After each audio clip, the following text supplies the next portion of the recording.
Dateline, Discovery Island. The villagers of this normally tranquil islet are facing a catastrophic cataclysm due to the felonious filchings that occurred just a week ago. This looming disaster began when Jake Clapperboard, noted member of the Society of Explorers and Adventurers and freelance photographer, was hiking the many trails of the island's most notable landmark, the Tree of Life.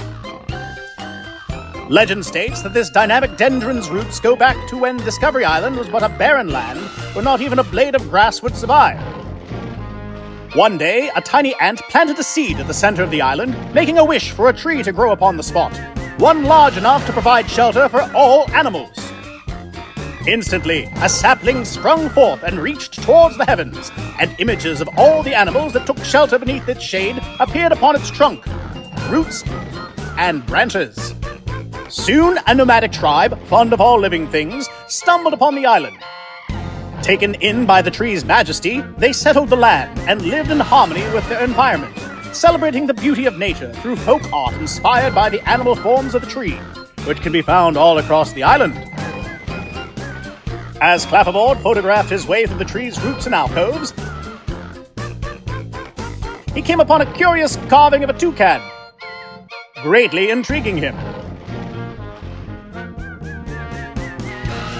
He took the fetish from its hollow to capture its mystery in glorious black and white, but in better lighting.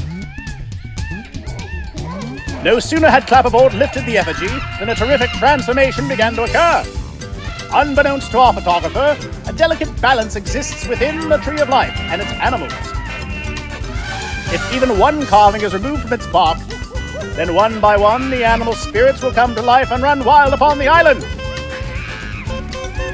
Blissfully unaware of the events he had placed in motion, Clapperboard took the toucan to nearby Nomad Lounge, where the ever-enchanting luscious ladies, Jenna, Beth, and Bitsy Bombshell, who had just returned from their Bars Around the World in 80 Days tour, were partaking in the island's finest cocktails.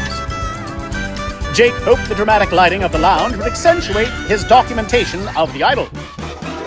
However, Colonel Wayne Percival McSwagger, attentive acquisitor of avian artifacts, was well aware of this totem's power. With his usual cunning and artifice, he purloined the powerful poultry for his very own.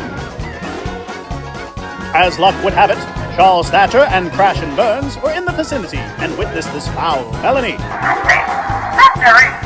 Yeah, I hear it all the time. Swiftly, the implications of the theft became apparent as rhinoceros, lion, and arachnid came to life and bounded towards the safari village. Wait. That is a very large spider. I mean, that thing's huge. Well, anyway, no, I can't not express how utterly large that spider is. And it's coming right towards you. If only these two intrepid members of the S.E.A. knew that if several hundred adventurers gathered on September 7th at 1 p.m. and returned the toucan to its rightful place in the Tree of Life, the horrors would end.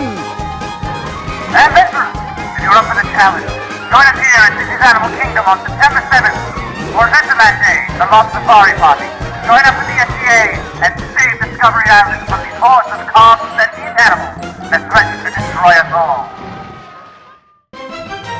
When and if this happens, I on the globe will be there. Kungaloosh.